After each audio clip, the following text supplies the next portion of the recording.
Well, we're already into the new year, which means it's time for those little creatures to come out of hibernation. They're called forecasters, and their predictions of what lies ahead of us abound at the moment, don't they? These relate to all areas, but particularly property, because almost everyone wants to know what's going to happen to the real estate market. They'd give their second garage to know what's going to happen to the price of properties in the future.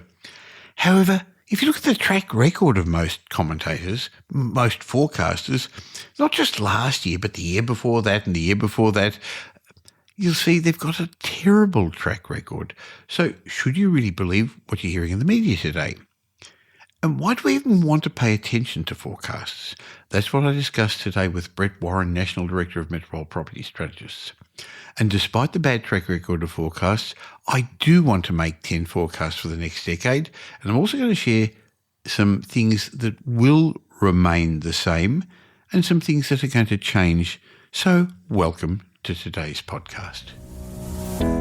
Welcome to the Michael Yardney podcast, where twice each week you will learn a number of new ideas regarding success, property investment and money in around 30 minutes.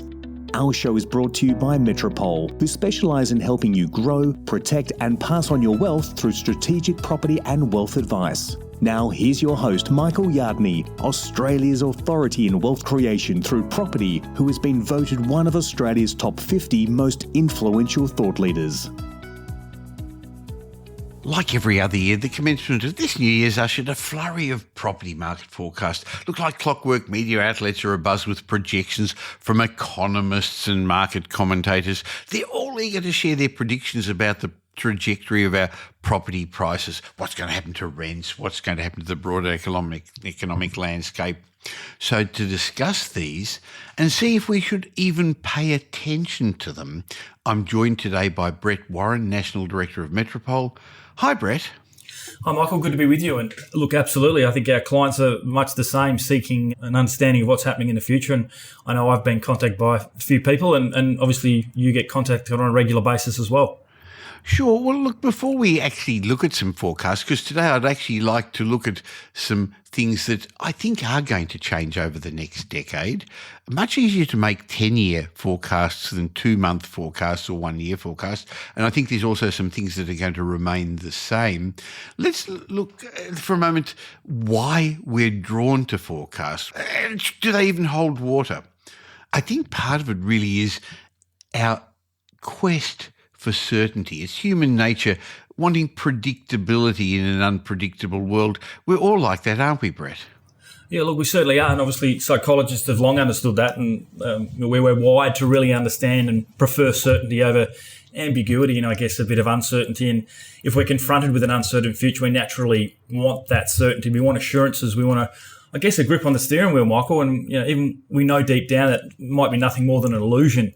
So I think that's what the craving's all about, and we certainly find that comfort in understanding some kind of prediction or some kind of information. Sure. So when you have these forecasts, they give a story, they forecast a path, they help us feel secure, less anxious.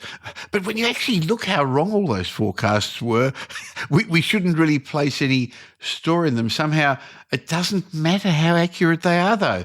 It does give us some sense of order, so we cram for them. Of course, the reality in this complex world is we really can't predict anything accurately. Nonetheless, the property pundits are out there and the media loves them, Brett, and they don't hold them accountable. All the bank economists who made very big investment decisions in the banks, in who they lend money to, they got it all wrong. And this year, Brett, they're all actually talking positively about the property market, which I guess confuses me, scares me, because they got it so wrong last time. Should we believe them this time? So I think we've really got to admit that the future is unpredictable, even though that's unsatisfying. But let's maybe have a look at what's happened over the last little while. And historically, predictions really have been very much a hit and miss, haven't they? Actually, mostly a miss. Mostly a miss. Well, yes, and you said they don't hold them accountable. I think that's just because of the news cycle, isn't it? The clickbait, the headline, that's really all that they're after. They're not after anything more than that, and they're I guess, bring people to pages to understand and get a little bit of certainty there. But I think the harsh truth, Michael, about property predictions is that nobody knows what happens next. And we'll get into this more as we go. But as you said a year ago, many people were forecasting a fall in property prices in 2023. And we know now that most of the markets have performed very well, and some suburbs have actually done double-digit growth and pushed really high around Australia. And the disparity, I guess, between predictions and reality isn't all that surprising when you consider, the nature of economies and markets and things like that as well. Sure. So interestingly, I think that if you make negative predictions, you sound like you're protecting people. If you make positive predictions, you're a spruiker, you're a salesperson, you're always positive about things. But having dealt with so many clients over the years, I've actually never come across a rich pessimist. While optimists in general, they take punts, they take risks, it works out better. I mean, there's so much complexity going on in the world, it's daunting. But the world is swayed by forecasters, but I remember reading something that Warren Buffett said, forecasts may tell you a great deal more about the forecaster than actually about the future. Yeah, that's a really good point. I guess, in other words, the forecast you come across might reveal more about the forecaster's ego, their background, the spotlight, what they do for a living, or any impending economic or market conditions, I guess. That's right. So what's the alternative, Brett? Well, the alternative is, I guess, not to worry about the clickbait and the headlines and all those types of things, and actually focus on the longer game. Yeah. I think you said at the start there, Michael, look, I can probably tell you what's going to happen in property in the next 10 to 15 years rather than what's going to happen in the next 10 to 15 minutes or year or two away. So it's taking that longer term view, taking it out over 10, 15, for some people even 20 years. Yeah. I guess, as you know, Michael, the average investor wonders what they're doing this weekend, and many investors have focused on the here, the now, the short-term interest rates, but strategic investors really focus on that longer term and take their gaze off what's happening immediately. Yeah, they don't really worry what's going to happen in 6 months' time. They wonder where our housing markets are going to be in 10 to 15 years' time. And as you often heard me say, they don't make 30-year investment decisions on the last 30 minutes or even the last 30 days of news. I think that's why a lot of our discussions focus on the fundamentals, the bedrock principles, what's historically propelled property prices upward over the long term rather than what's happening in the short term. In fact, earlier this morning when we were just talking about some things some prospective clients came to speak about at Metropole, they were on the latest fad, the newest fad. Last year was tiny houses. A couple of years ago it was commercial properties. A couple of years beforehand it was mining towns are off the plan. Successful strategic investors look at what's going to be the right sort of property in continuous strong demand in 10, 15 years' time, not what's happening now. That's really true. And there's also a level of safety in long-term fundamentals, isn't there? Because, look, even if you do get the short-term right, it may not continue that way, and those types of properties may not be in demand and moving forward over decades.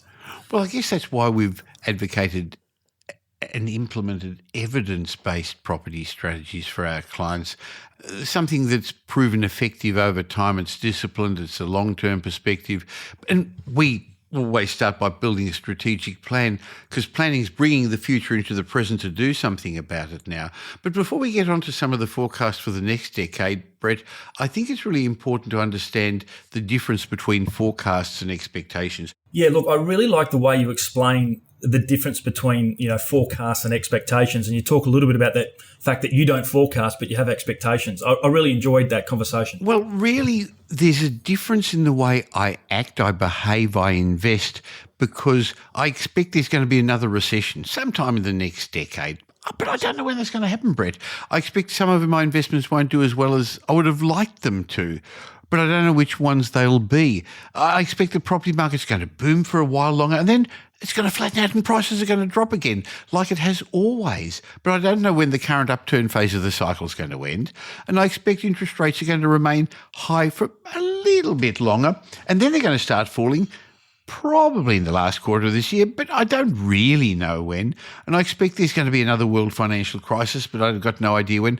And the thing is, these aren't contradictions, Brett. What they are, they're not a form of cop-out. There's a big difference between an expectation and a forecast. An expectation is an acknowledgement of how things are going to work, how they've worked in the past, and what's likely to happen in the future, while a forecast is putting a time frame on it. Now, of course, in an ideal world, we'd love to know exactly when things are going to happen. But we can't because there's too many moving parts. Sure, we've got all the statistics to quantify it, but we've seen that all the people in their ivory towers in the city office buildings just can't work out what a million strangers are doing in response to the prevailing economic conditions because they're wondering what other strangers are going to do as well. And then every year there's that X factor, isn't there? Something that crops up, something unusual, something unforeseen.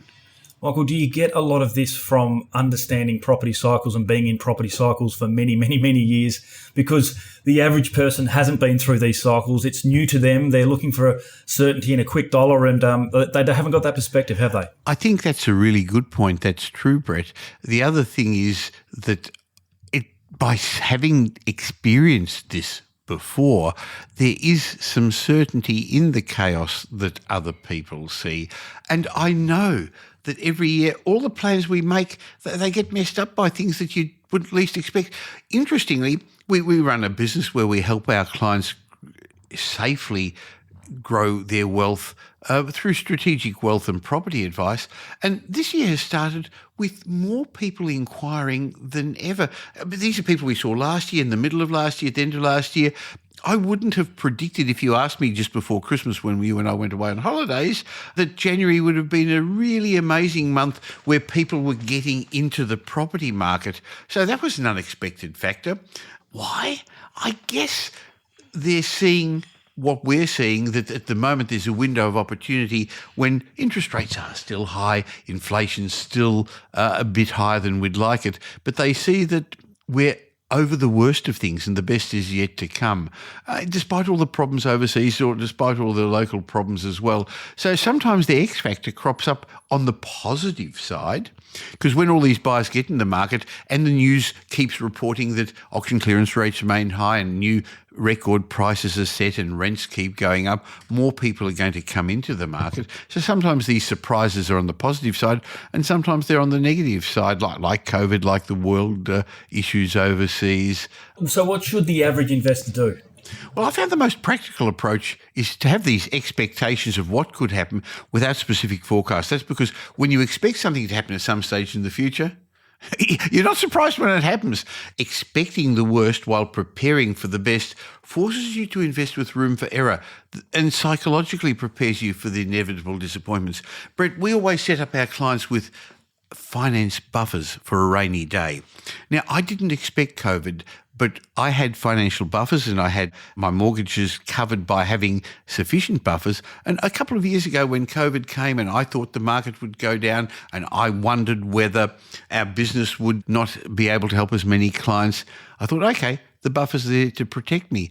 I expected something to go wrong, but didn't know when it was going to happen. Interestingly, it didn't happen, but because in fact property values held and our business did well and we helped lots of clients. So you never know when things change, but the expectations have made me a sounder investor. That's how I took advantage of the property boom in 2021 and how I planned for the property downturn that followed later in 2022. I didn't know when it was going to come. I didn't know how long it would last. I didn't realise how fast interest rates would go up. I didn't know how it would affect the value of my property portfolio or the cash flow of our business. I just knew a downturn would come once again and I was prepared for it. And the cash flow buffers helped last year, not a couple of years earlier when I thought maybe that's when that happened. I guess, Brett, what I'm trying to explain is there's a huge difference between I expect the next property downturn sometime in the next decade, which is what I think, compared to I expect the next property downturn in the second half of 2026. Makes a big difference to how I invest. Similarly, it makes a big difference in how we help our clients invest, Brett. Oh, it sounds rather cyclical, Michael. Almost sounds like, what is it? Night will follow day and summer will follow winter. And it's cyclical, as you said. And I guess the difficult thing for people who haven't been in the market for a long time is understanding those property cycles. I guess that's one of the main reasons why I guess most investors fail. And on the other hand, strategic investors understand the longer term game. They maximise their profits during booms and I guess minimise the downside during busts by investing in properties that outperform. The answer is yes. So they don't look for what's working now. As we said right at the beginning, they've got a long-term focus. They look on things that always work. They own investment-grade assets in investment-grade inner and middle ring suburbs, in investment-grade cities, the three big capital cities of Australia, the type of properties that keep growing in value over the long term. And interestingly, they don't fluctuate as widely. Yes, they go up. Yes, they have periods of flat, no growth and periods of falling values. Maybe we move on to have a little bit of a talk about, with that big long-term context picture, what's ahead for property. And as I said, I don't want to give a forecast, but I bet that you'd like to know what's ahead. Our listeners would like to know. They'd bet their double garage if they knew what was going on. So let's start with a number of things that you and our team at Metropole think will remain the same over the next decade. And then we'll actually have a talk about things that are not going to remain the same. Why I'm saying over the next decade is, again, that fits in with the long-term picture that we talked about. So, Brett, maybe you could start with a couple of things that we think are going to continue on.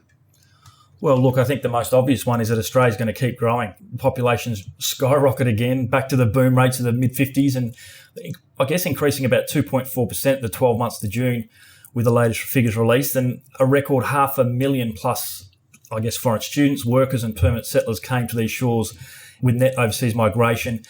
Over 500,000 people, an increase of more than 150% on the previous year, and the highest nominal inflow ever recorded, which is absolutely huge. So that's certainly not going to change. There's going to be a significant rise in housing demand as a result, and we may not be seeing that yet, Michael, because when people first move here, they probably rent for a little period of time, get an understanding of where they'd like to be. 38% of migrants don't buy property, as I said, until they have been in Australia for 5 years. So there you go, and 71% of migrants only own after 10 years. So that's a knock-on effect, and that's still to come. But there's no doubt demand's going to continue to increase, but we're seeing a real issue with supply at the moment, aren't we? Yes, we are. Now, the government said it's going to slow down demand. On the one hand, what they're saying is they're not going to have as many students and temporary visas holders. But in fact, we've needed those. Remember a couple of years ago, every coffee shop had to sign up, we're looking for baristas, we're looking for servers, we're looking for waiters.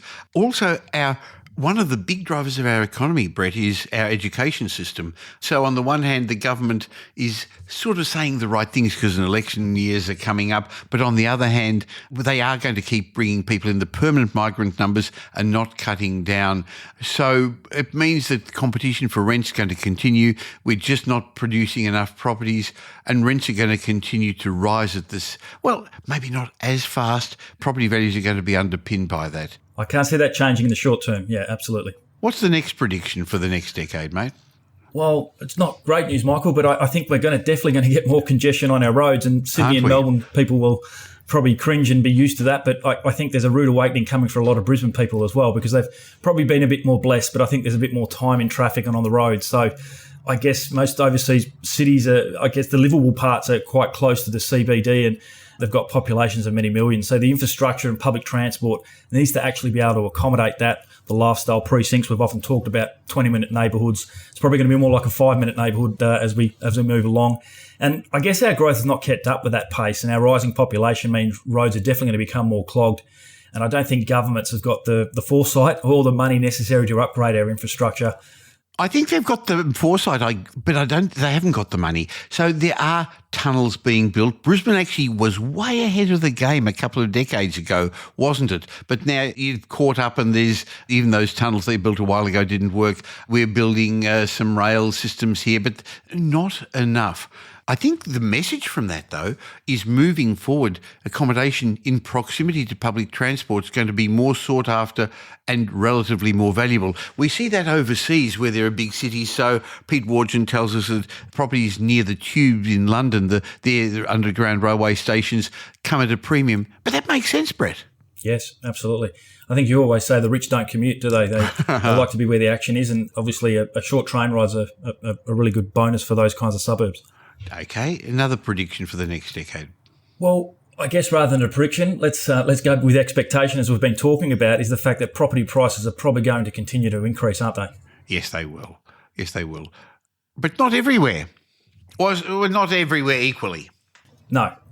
Well, that's right. There's not just one, you always say, not just one Australian property market. There's different areas within different locations. It's the old adage, location, location, location. And property values in the inner to middle ring suburbs and large capital cities with, I guess, wealthier people with more disposable incomes are probably going to increase more proportionally. Particularly at the moment, we've gone through a property boom. People's incomes and savings have to regenerate, and that's going to happen quicker in those inner to middle ring suburbs.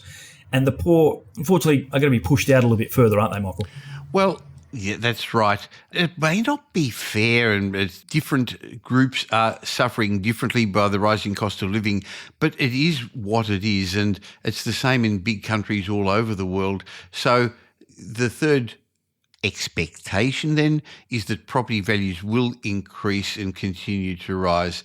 I think in line with that, another forecast is that we're going to require about 240,000 new dwellings every year. See, we're just not building enough.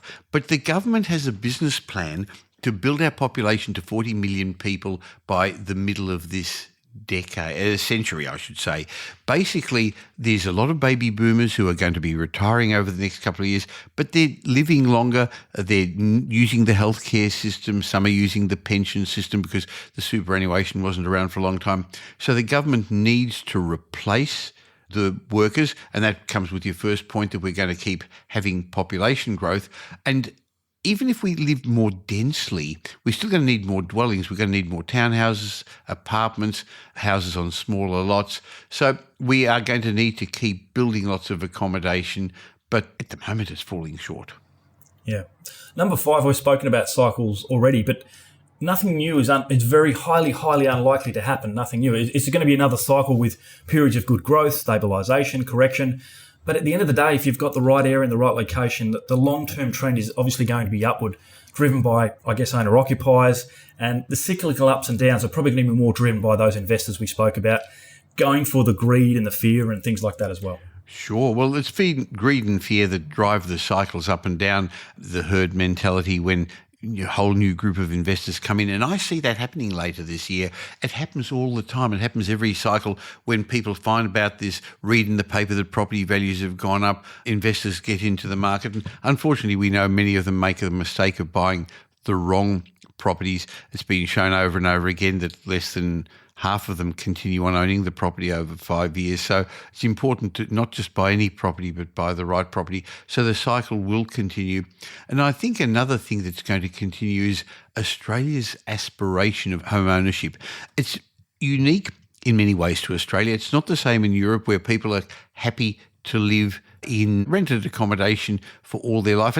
Same in the United Kingdom where the government provides a lot of rental accommodation. But in Australia, there's hundreds of thousands of migrants coming here, and they've come here partly because of the better lifestyle, partly because of job opportunities, but also I think they come with aspiration of wanting to own a home, Brett. Yeah, I think it's actually quite catchy. I speak to a lot of overseas migrants and people who are coming in that don't really understand what it's all about. But then once they've been here for 6 or 12 months, they kind of get it and they want their own patch of dirt. They want their family in those locations. And it is unlike anything I've seen in any other capital city, any other city, so around the world. But having said that, I think how we live, so we're talking about home ownership being a continuing trend. Sure, the levels have dropped a little bit, but there's still 70% of people own their home either outright or with a mortgage, but they aspire to own a home. But having said that, I believe there's going to be more medium and high density living, more apartments and townhouses. Now, do they make good investments? It really depends where. So if we think about investing, even though more people are going to own homes, still a third of our population is going to keep renting. So that underpins the growth, the yields for investors. But you've got to own the sort of property that will be in strong demand by tenants, which interestingly tends to be, by tenants who can afford to and are prepared to pay more. And that, as I was starting to say, tends to be the same sort of properties that more affluent owner-occupiers buy as well. Because in the future, your rental income is going to be dependent upon your tenant's ability to pay higher rent. So sure, you can buy rental properties in regional areas and in poor locations in the outer suburbs. But if you want top quality results, you've got to own quality properties, Brett. Yep, and just like home ownership will continue to be strong, I kind of got a feeling that, I guess, Australians securing their future with property investment is I guess, more of an appetite as well, isn't it? As we see it all over Facebook, and I know you're on TikTok now as well, Michael. I am now, yes.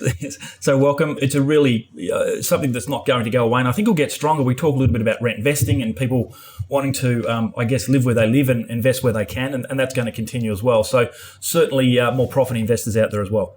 Well, That's an Australian thing as well, because in other countries, the government provides accommodation. There are 7 million Australians renting at the moment, not 7 million households, but 92% of their accommodation for these 7 million people is provided by ordinary Australians, and we know that most of them only own one or two properties, so they're the doctors and rich people on the one hand, but in general, they're the mums and dads and policewomen and teachers and nurses who only ever get to own one or two properties, and they're wanting to protect their financial future.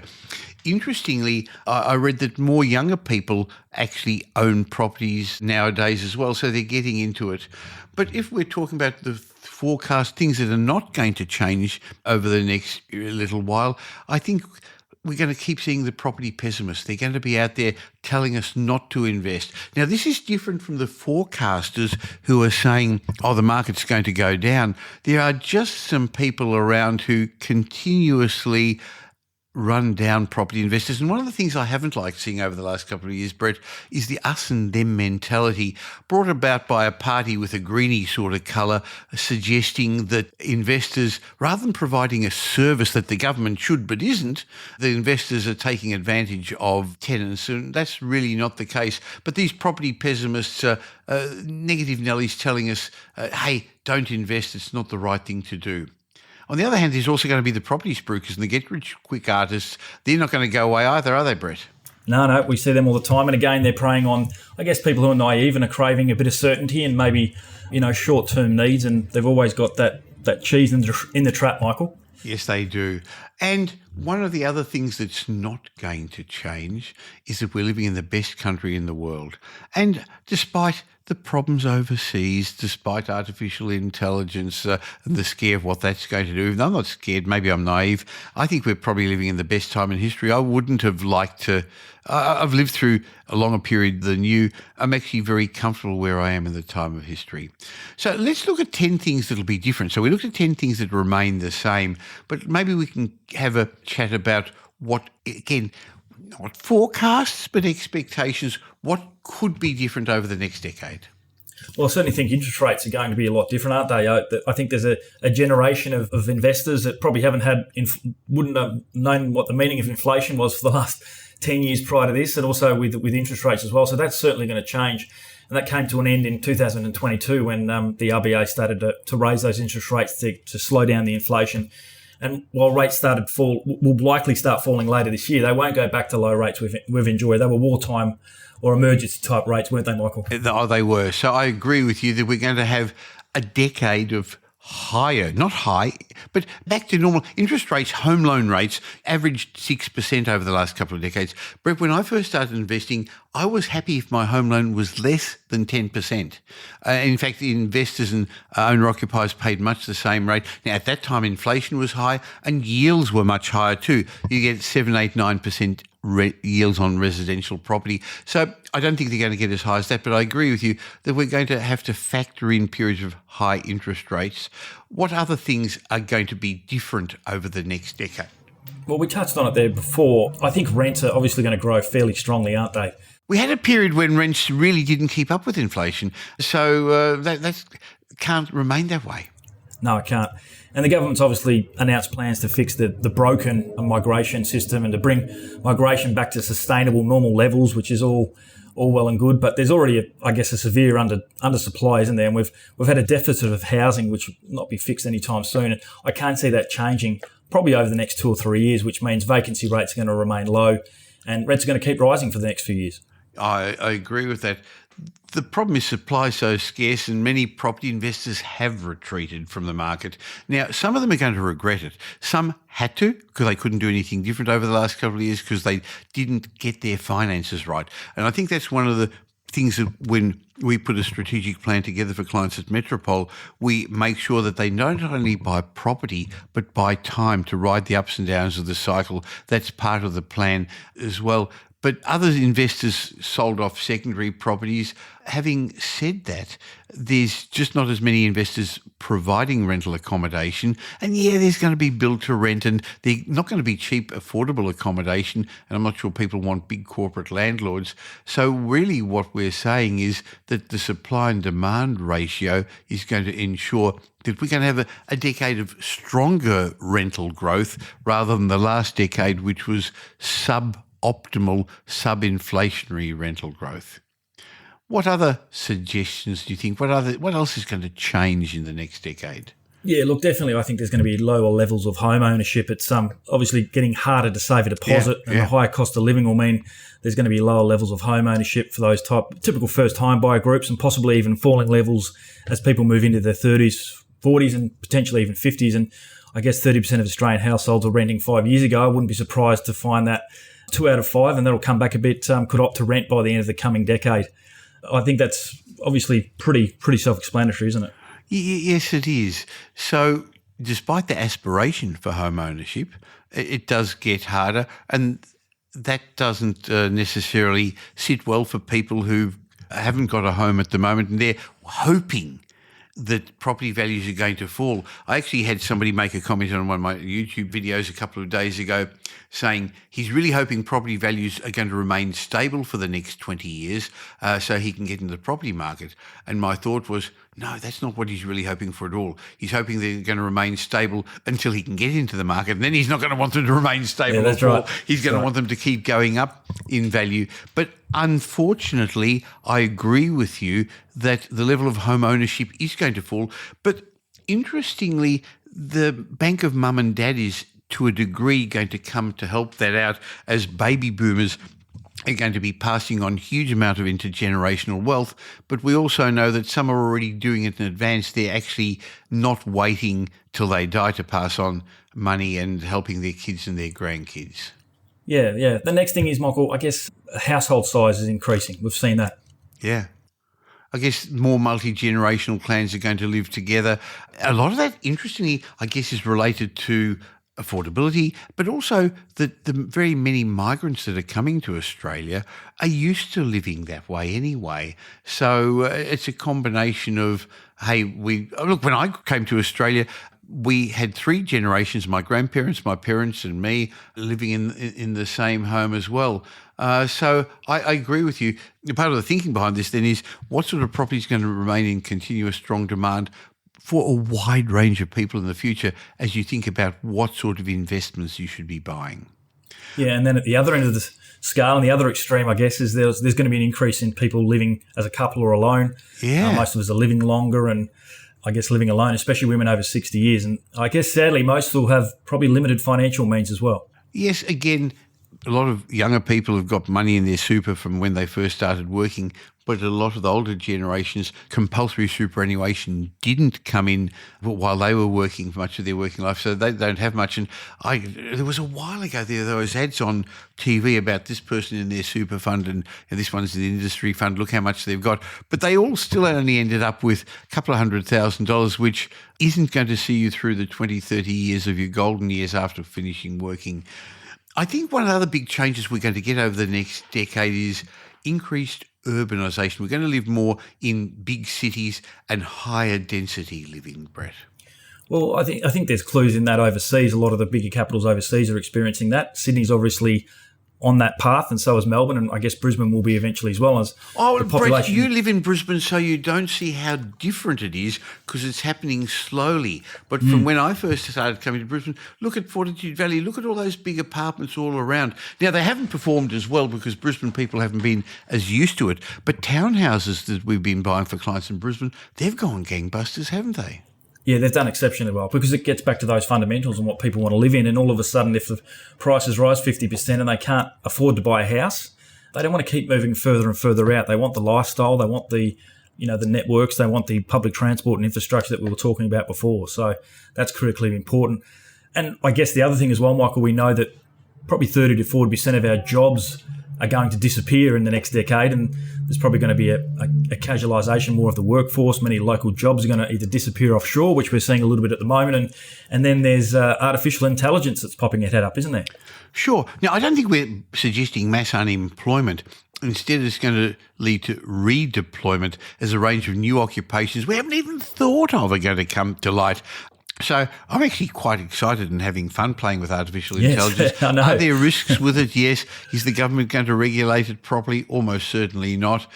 But at some time, I agree with you. I think more and more of us are going to be working either casual jobs or part-time jobs.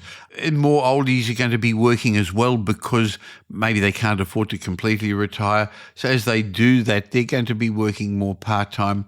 And I guess another big change over the next decade is that more baby boomers will have retired, and at the end of the next decade, the Gen Xers are going to be coming up for retirement age. Yeah. I often hear you talk about, the big structural changes leading to booms, and I think that's going to set us up for the next boom, which you've spoken about often, Michael. The baby boom is moving into retirement, and a lot of intergenerational wealth taking place through that period as well. So I think, as you said, once those people start retiring, that could set us up for the next boom. Well, definitely. I think one of the other things is we are living longer. The average age of living in males and females has increased a lot. I actually went into a calculator online a little while ago to see how much longer I would live, and Pam, and I'll be around for a few years yet, according to the statistics, which is good. So people are living longer in their golden years after working, but it also means that we are going to need to keep importing more migrants of working age to keep paying the taxes to support the retired baby boomers. Yeah, particularly in that healthcare section as well. Yes, definitely. I think another big trend is that demographics is going to keep driving our markets. There's nothing new. We've always said that. But what's going to be different, in the past, it was the baby boomers who drove our property markets. This time round, it's going to be really more the millennials who are moving into household formation age and stage, who are going to want to move out of apartments into townhouses or homes, or we're going to need to build more family-friendly apartments, which is the way it is in Europe and in other big countries as well. 3-bedroom apartments where people can live as a family. Yeah. And you've also mentioned before about developing new sets of tribes and the type of people and demographics. Tell us a little bit more about those. Well, I think it's important to understand that different demographic tribes have different needs, and we spend a bit of time looking at demographics in our research department of Metropole to make sure that we understand what's going to drive particular local markets, and you're wanting the demographics who are earning more. That's why we work closely with Simon Kirstenmacher and have him regularly on the podcast, and he's coming along to Wealth Retreat, which is actually coming up at the end of April. And boy, he was well received, well, not just last year, but every other year, because he's talking about the big shifts that are just going to keep happening no matter what. So it doesn't matter about interest rates. It doesn't matter about tax. If you've got big shifts that are going to drive the markets. So if you're interested in understanding what's going to lead to your business being more successful or your property business being more successful, if you want to get it around a room full of movers and shakers and for 5 days, get away from the real world and work on yourself to plan the next 5 years of your life, join Brett and me and the best faculty we could put together on the Gold Coast. Go to wealthretreat.com.au and learn all about it. Register your interest. You can't book in. I speak to everyone who comes because I want to make sure that it's right for you. And if it is right for you, I'm prepared to back myself with my money-back guarantee. The personal guarantee. The answer is no one's ever taken me up on it, Brett, have they? It has changed a lot of people's lives. Yeah, no, including mine. It's always in my calendar, that's for sure. I think it's about my 8th or 9th now, so I'm really looking forward to it. Now, you started talking about tribes, but I guess it's one of the things we did discuss demographics in a totally different way. So it's important to understand who your target market is if you're in business. But if you're in the business of property investment, it's much the same again. What sort of people are going to rent there? Is it going to be singles? Is it going to be multi-generational clans like we talked about that are happening in homes? Is it going to be the new tribe of maybe home workers? It's thought that maybe 1 in 3 people are going to be employed on a freelance basis by 2030. And this means that accommodation is going to require more home workspaces, Zoom rooms. It's no good anymore to do it on the kitchen table and have the cat walk behind you and things like that. So demographics is an important driver, but with time, demographics change. And as people move through different stages, they also have different abilities to earn income and spend money as well. So we go into a lot of detail to ensure that people understand where to buy, and what the right properties are at Wealth Retreat. I think one of the last things that I'd like to talk about that's going to change significantly over the next decade is new technology. Technology we haven't even dreamed of. And in fact, it could even help with real estate. Is AI the right sort of thing that's going to help streamline property transactions, people buying properties with Bitcoin, virtual reality so that you actually don't have to go to the property, but you put your goggles on? Who knows what's going on? And I think the other big technology change, Brett, is we're probably going to become a cashless society, and maybe even credit cards could disappear in the next decade. Yeah, it's not far away, is it? I think we're starting to see that already. There's some amazing advancements, and it's scary to think how far we're going to go. And I've got a couple of young kids, so I can imagine what it's going to be like over the next decade or so. Well, I guess if you were a visitor to Australia today, you came back in a decade, it's unlikely you recognise our altered landscape. Our cities would look very different. But what won't change in my mind, Brett, is Australia is still going to remain the best place in the world to live. And there's going to be a queue of people clamouring to live here. That's not the same in other countries in the world. And that's what's going to underpin our property market. So if people say, how, why should it be more expensive? Why should property values go up with all these changes? It's going to be because there's going to be more of us, and it's going to be because we're going to be a knowledge-based society. We don't manufacture things here anymore, and so we're going to be earning more, and that's going to be more important than anything. More household formation and wealthy being able to afford property, that's going to underpin property values. But I think one thing that isn't going to change is that a lot of people that are going to get into property investment are going to get it wrong.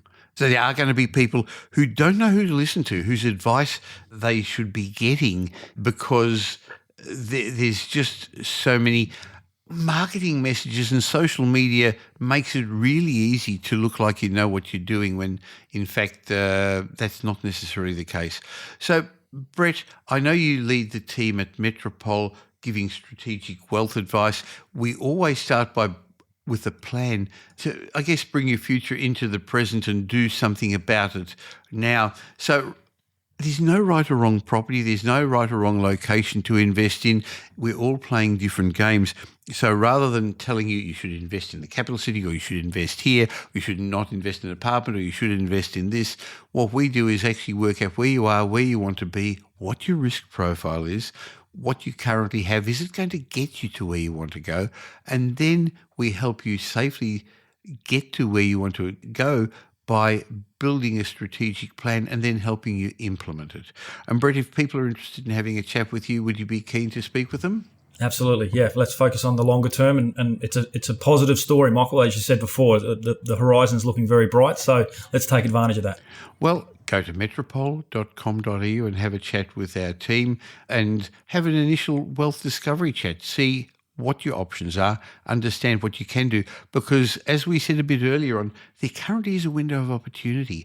When people realise interest rates are on the way down, when people realise inflation's under control, when they keep hearing that the market's moved, well, we've already missed the bottom. That was 12 months ago. But at the moment, there's a little bit of a lull, even though, as we said at the beginning, we're getting lots of inquiries. So I think people are understanding that maybe it is a good time. Look forward to chatting with you again real soon, Brett. Good to chat, Michael. Thank you. Now here's Michael's mindset message. Remember, a change in your thinking will lead to a change in your life. Where do you see yourself in 10 years' time?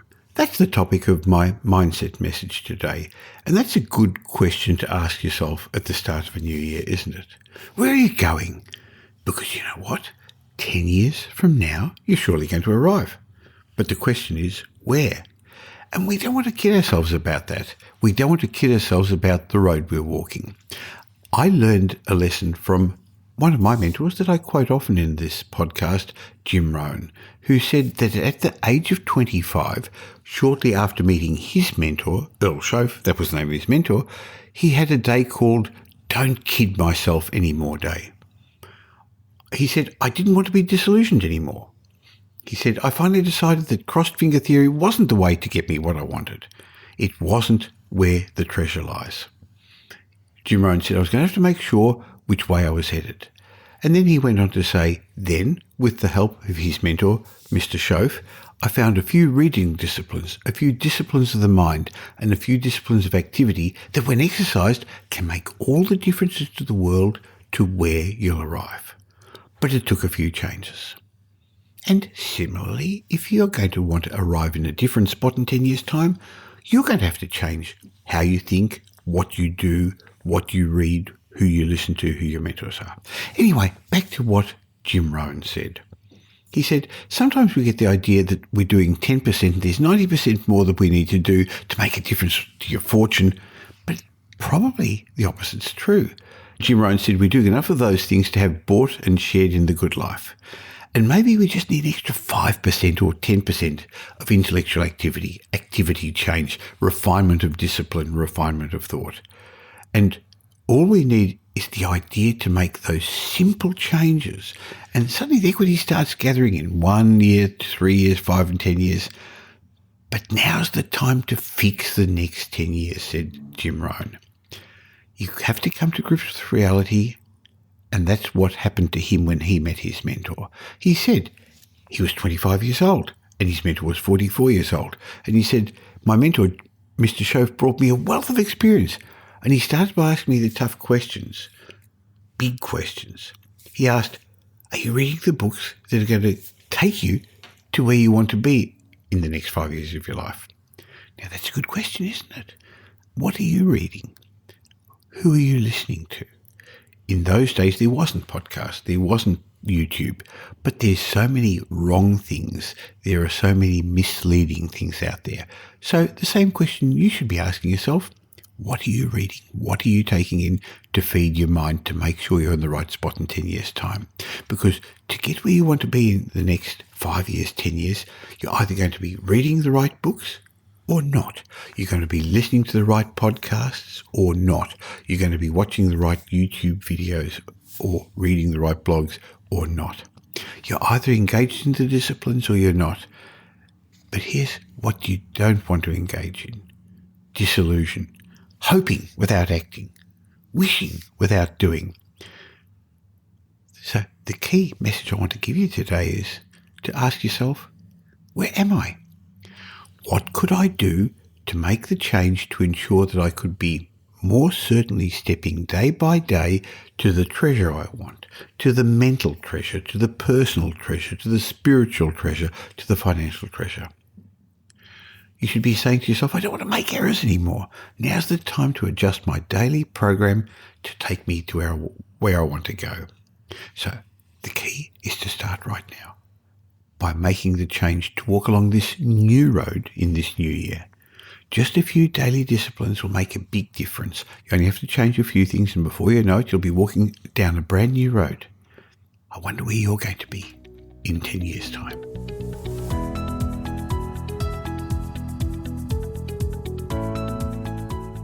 Well, thanks for spending the last little while with me, and I hope you got some benefit from this show. If you did, and you know somebody else who'd also benefit, please tell them about the Michael Yardney podcast. There's a share button on every podcast app. On Apple Podcasts, there's 3 little buttons down the bottom. Press it and share it, or just tell them about the Michael Yardney podcast. I hope you're going to be doing them a favour, and you'll definitely be doing me a favour and helping me in my quest to make as many people as possible financially literate. Now, there's ways of catching up with me between these shows. Just look for Michael Yardney on social media, or why not join my private Facebook group? Go to Facebook and look for the Property Update Facebook group. And I have a way of saying thank you to you for subscribing to this podcast. Go to podcastbonus.com.au. There'll be a link in the show notes, podcastbonus.com.au, where you can get a bunch of ebooks and reports. My way of saying thank you. And when you've got time, why not listen to some of the old podcasts? There's individual lessons in each of those that I think would be helpful for you. I'll be back again real soon. In the meantime, have a great week. Make it a great week. Thanks for listening to this episode of the Michael Yardney podcast, which was brought to you by Metropole, who help their clients grow, protect, and pass on their wealth through strategic property and wealth advice. If you like what you heard and don't already subscribe, you'll find us on iTunes or on your favourite Android app as the Michael Yardney podcast. Watch out for our next show, which comes to you twice a week, and you'll learn some new ideas about property investment, success, and money in around 30 minutes. To get more of Michael's thoughts, go across to www.propertyupdate.com.au and sign up for his daily morning briefing, and you'll hear from not only Michael but a group of leading property success and money experts. And just a reminder that the information you heard in this show today is general educational advice and not specific investment advice, as we don't know your personal circumstances. If you're looking for specific advice, why not ask the team at Metropole to help you?